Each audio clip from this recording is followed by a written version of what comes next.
Yes. Can I take a question from a non-Muslim sister onto my right? Good evening, sir. Sir, I have got two questions for this evening. First one is, what is Sharia? Because we follow the Quran, the holy book, lifestyle, everything depends upon. But what is Sharia? Because yesterday I saw in BBC, punishments are given to the criminals based on what is written in the Sharia. So I want to know what is it. That is my first question. The second question is, usually in Hinduism and all, we have got the meditation practice by which when we even chant the slokas, we concentrate on something, at least the light. But when you chant your shlokas, the verses, how do you concentrate on the verses and get into or speak to God? This is my second question, sir. Sister has two questions. The first question, she wants to know, what is Sharia? She heard on the television that according to Sharia. And second question is that what do you concentrate on when we chant something, we concentrate on light, what do you concentrate on?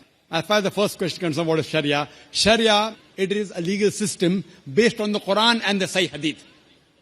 So when we say that do you follow the Sharia, we mean to say do you follow Quran and Sahih Hadith. So if you ask me a ruling that what is according to the Sharia, that can we have alcohol according to the Sharia, what you're asking me is the rule laid down by Almighty God, defined in the Quran and the Sahih Hadith. The sayings of Prophet Muhammad, peace be upon him. So if you say, what is the ruling according to the Sharia? So I say, okay, that can you have alcohol? So I said, the Sharia says alcohol is prohibited. I may give a reference. Surah Ma'idah, chapter number 5, verse number 90. So Sharia means following the legal system of Islam based on the Quran and the authentic sayings of Prophet Muhammad, peace be upon him. As far as the second question is concerned, that when we chant something, we concentrate on something like the light. What do we concentrate on? When we pray to Allah subhanahu wa ta'ala. What do? Is we communicate with Almighty God directly. Prayer is a hotline to God. Hotline. Hotline to God directly. And here, what we do is we concentrate on the meaning.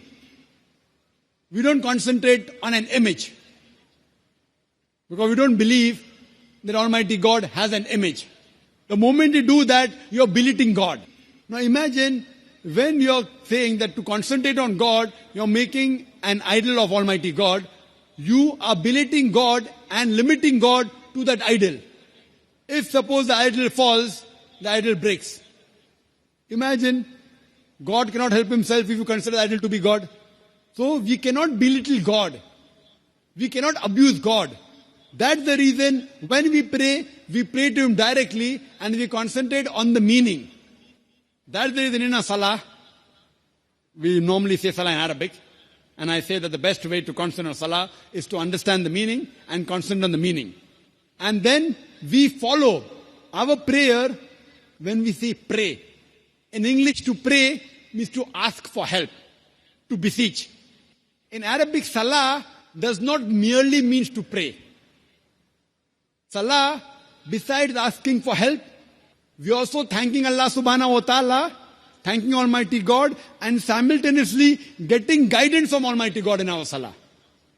For example, after Surah Fatiha, the Imam, the leader, in the salah he recites Surah Fatiha. After that, he may recite Surah Ma'idah chapter 5 verse 90, which says, Ya ayyuhallazina amanu, O you believe, ennamal khamru wal maisuru, most certainly intoxication and gambling, wal anzabu wal aslamu, dedication of stones, divination of arrows, rushtum min amali shaitan. These are Satan's handiwork. Fashtanibu lalukum tuflihun. Abstain from the handiwork that you may prosper.